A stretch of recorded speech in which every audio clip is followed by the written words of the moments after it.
This is Optimal Startup Daily, episode 621, How to Accurately Estimate Costs of Starting a Business, by Kalen Bruce of MoneyMiniBlog.com. And I'm Dan, I'm your host and narrator here, and welcome back to Optimal Startup Daily, or welcome for the first time if you're just discovering us. This is where I read to you every single day, including weekends and holidays, from some of the best blogs on entrepreneurship. Today I've got a post from Kalen Bruce, so let's get right to it as we optimize your life. How to Accurately Estimate Costs of Starting a Business, by Kalen Bruce of MoneyMiniBlog.com. While estimating startup costs can be treated as a fairly reliable science, it is as complicated and diverse as quantum physics. In other words, there are countless factors at play, including the contemporary global economic landscape, the business landscape in your city, and the branch of industry you want to thrive in. The cost of your startup will depend on what you want to produce and the business model you choose to adopt. Thankfully, you do not have to throw a small fortune on a financial advisor in order to get the ballpark figure. In order to accurately estimate the costs of starting a business, you can simply turn to the greatest resource of our age, the internet. The 101 of startup costs. Startups, especially in the realm of e-commerce, have become common applicants for credit loans on the proverbial map of worldwide banking. And most respected institutions will offer a range of specially prepared credit packages for eager entrepreneurs. This is an astounding fact when you consider that only 10 to 20 years ago, the smallest startups were universally financed out of pocket. So, what does this mean for you? Let us first clearly define the nature of your startup costs. This should be treated as an umbrella term for unavoidable expenses and asset purchases that are essential for your company to lift off the ground.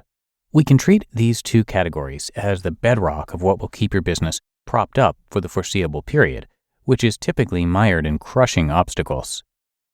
A division into expenses and assets.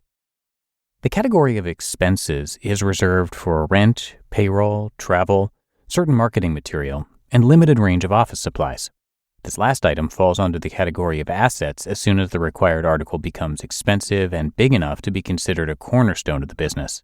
The material that is intrinsic to its nature and success. This is, for example, an engraving machine or two if you want to create an engraver's business, or a vehicle for a transportation business, etc.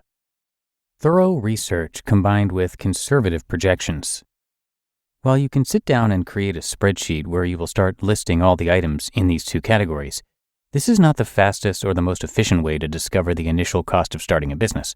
Remember, the power of the internet is on your side.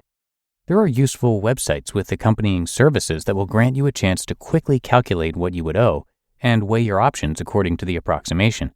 Just don't forget to account for residual expenses of the time period once the company gets off the ground. Even with good performance, it will take some time before you begin accruing capital.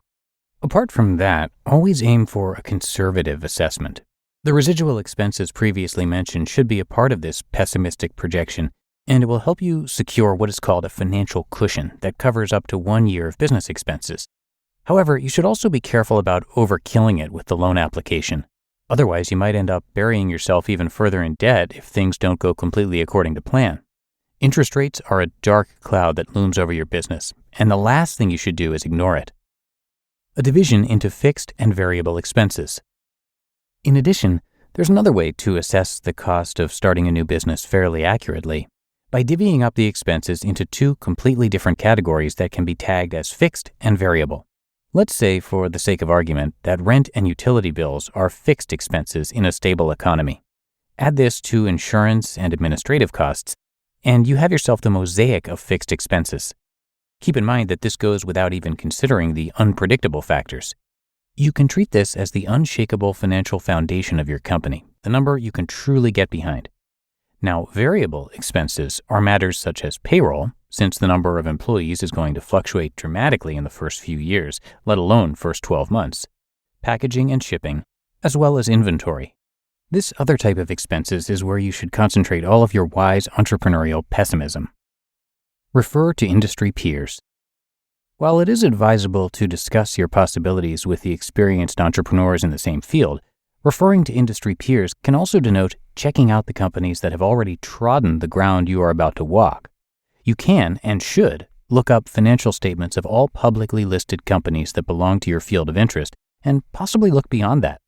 By noticing the interaction between these companies and their competition, both corporate and for the clientele, you will be able to predict where the wind blows before you jump into the fray. Final words. Every good entrepreneur respects the volatile web of businesses that fluctuates like a restless ocean in a tempest. This is an economically unstable environment, which is why too big to fail is such a golden goal for many business owners. That being said, nobody feels this volatile nature of businesses better than entrepreneurs that have just launched their company. The collision of expectations and expenses can be a soul-crushing grind that keeps you stuck between a rock and a hard place, which is why you need to adopt the ever-so-desired resilience and flexibility. Plans change as the financial winds turn, and that is the name of the game if you want to succeed. You just listened to the post titled, How to Accurately Estimate Costs of Starting a Business by Kalen Bruce of MoneyMiniBlog.com. And big thanks to Kalen Bruce for letting us share his work. Kalen and his wife had $24,000 of debt, and they wanted to get out, so he became a student of finances. They are now debt-free and building wealth, and he shares what he's learned over the years with you on MoneyMiniBlog.com. That's a website featured very regularly over on one of our other podcasts, Optimal Finance Daily, where we narrate blogs covering personal finance and money topics like how to save more, make more, and invest more. So do check out that show for some great content from Kalen.